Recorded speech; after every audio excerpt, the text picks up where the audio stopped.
Today's first reading is from the Book of Wisdom, and the Book of Wisdom is written the first century BC. And the main issue that they were facing is kind of interesting for us because I believe it is parallel to our own time. They weren't facing liberation from slavery. That was over with and done with.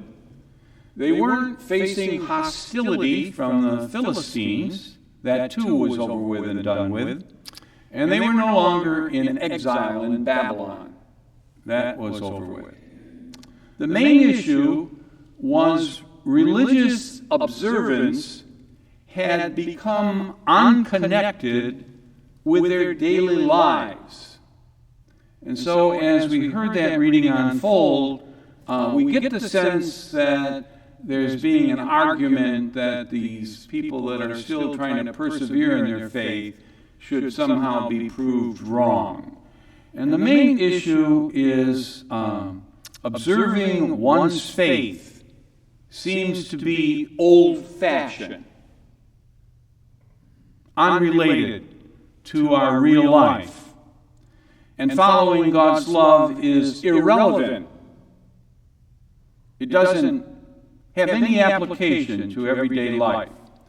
And why were they saying that?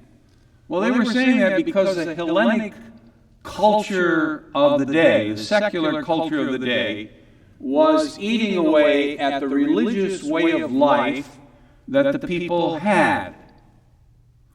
And when I was ordained 50 years ago, and Gallup poll or Pew, whatever was conducting the survey, asked people what their religious affiliation was, only 3% of the people of the United States indicated they were without any religious affiliation. We're not talking about Catholics, we're not talking about Protestants, we're talking about everybody in the United States. 3% said they were what we call nuns, N-O-N-E-S, not N-U-N-S, but nuns.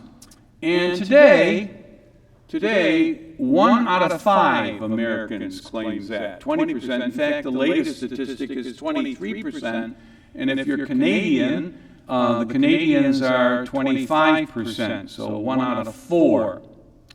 And what it's showing is that our secular culture, just like the first century BC, is eating away and eroding the religious principles in which we have historically based our lives, or used to base our lives. And so the question really for us to think about this Lord's Day is, where do we look for wisdom today? Where is truth to be found in our lives? Where do we find the meaning of life?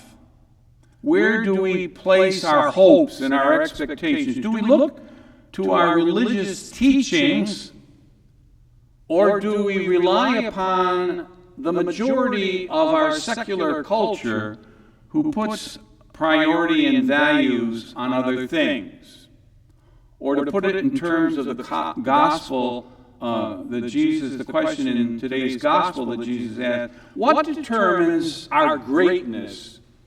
What determines greatness? Do we serve, or do we seek to be served? Are we more preoccupied with our personal rights than our personal responsibilities? Are we prepared to pour out our lives for others, like Jesus did? Doing so will certainly cost us dearly, and perhaps we'll have to be able to suffer a little, perhaps a lot.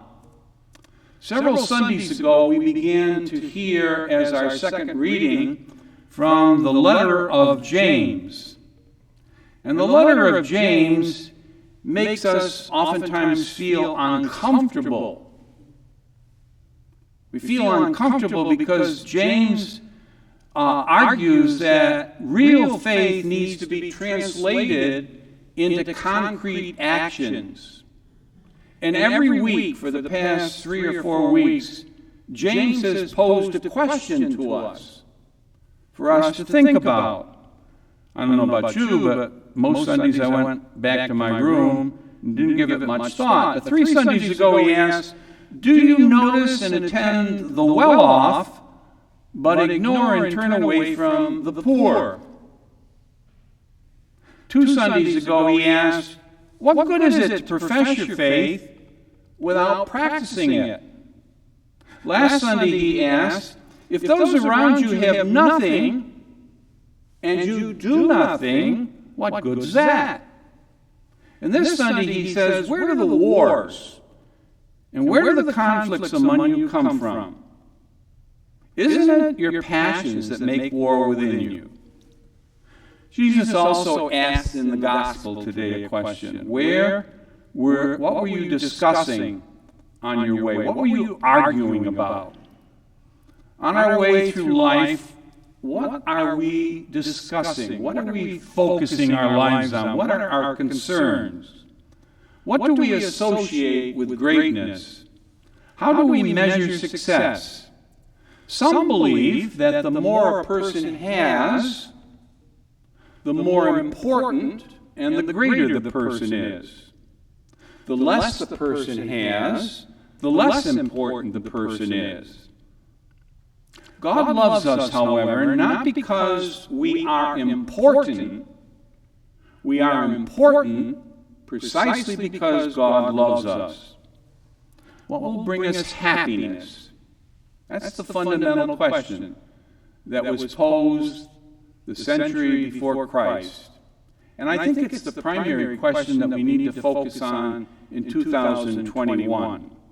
The media and our culture say that we should be preoccupied with money, fame, sex, and power. That's going to do the job and make us great.